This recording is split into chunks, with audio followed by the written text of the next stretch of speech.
Sadhgurunath Maharaj Ki Jai, and welcome to Jagadabe Reads the Holy Books of India, Ramayana231. As you may remember, we are listening to a story about Dundubi, who has just challenged the mountain Himavan. He's standing there and he's yelling at the mountain. A white form, very much like a cloud, was assumed by Himavan.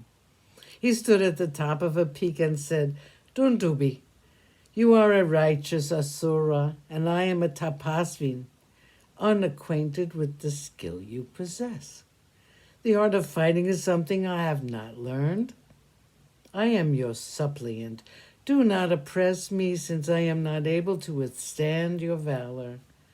Dundubi stopped in his tracks and said, You will have to oblige me irrespective of your ability or inability to fight, or else tell me of someone who will dare to fight me. Himavan said, There is a beautiful city by name Kishkinda. A powerful monkey by the name of Vali dwells there. He is the ruler of the city. He is the son of Indra, and he is reputed to be extremely powerful.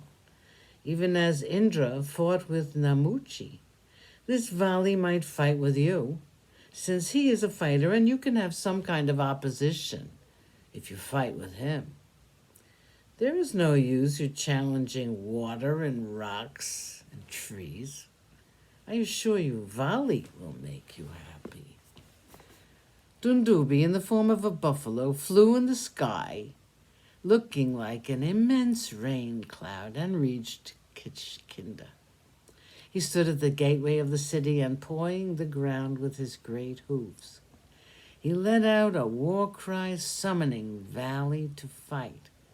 His roar was like the sound made by the instrument by name Dundubi. Vali was in his harem, and he came out angry with the challenger.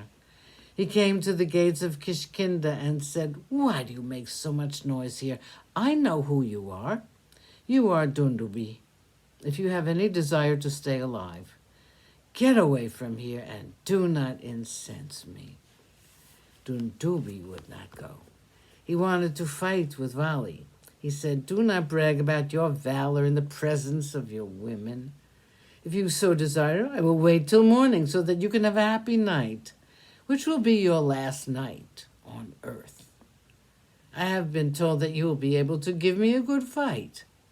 And this was said by none other than that cowardly mountain Himavan. I'm very eager to fight with you. I have come specially to challenge you for a good fight with me.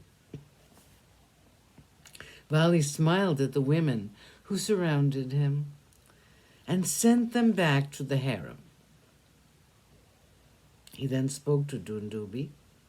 Come, let us fight. I am neither drunk, nor am I immersed in the pleasures of the harem, as you seem to imply. Vali placed around his neck the garland of gold given him by Indra and came out to fight with Dundubi. There was a fierce fight between the two. Both were very powerful. But as the duel continued, the asura was losing ground. Vali lifted him and flung him on the ground. So violently he was thrown that he lost his life in that very moment. Blood gushed forth out of his torn limbs and out of his mouth. Vali's anger had not abated. He lifted the dead asura as he would a clod of mud and flung him far into the distance. It fell a yojana away from the gates of Kishkinda.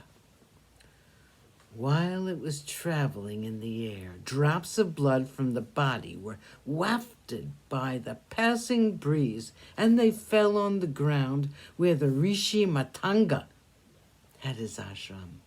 The Rishi was very angry since the spot became polluted by the falling of the drops of blood from the dead form of an asura. He was very angry. Sadhgurunath Maharaj Ki Jai. Thank you for coming. I hope you come again.